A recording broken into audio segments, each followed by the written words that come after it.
Do you know someone who suffers from post-traumatic stress disorder, also known as PTSD?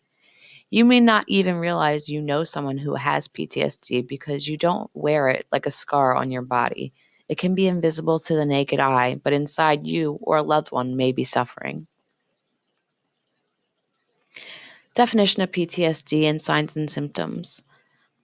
Exposure to a traumatic event, such as experiencing or witnessing death, serious injury, sexual assault, any other traumatic event that made you relive that moment over and over again.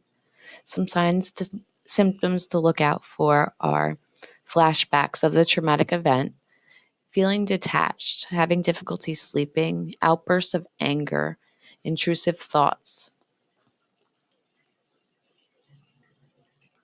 Common myths related to PTSD include most only think veterans suffer from PTSD, when in fact, many suffer no traumatic stress at all. Out of 47,000 surveyed, 7.6% reported after effects of combat.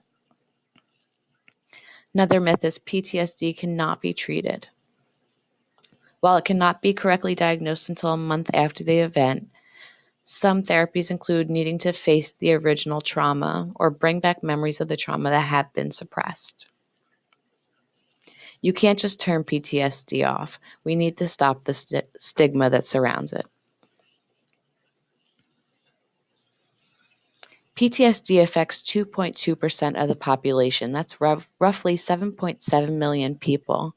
And those are the only ones that are actually reported. Many go undiagnosed. PTSD can increase your chances of depression, suicidal thoughts or actions, and abuse of drugs and alcohol. If you believe you or a loved one are in immediate danger, please call the suicide hotline or dial 911. There's also resources out there for family members and caregivers of people who suffer from PTSD, National Alliance on Mental Illness. Let's stop the stigma and get help that we need.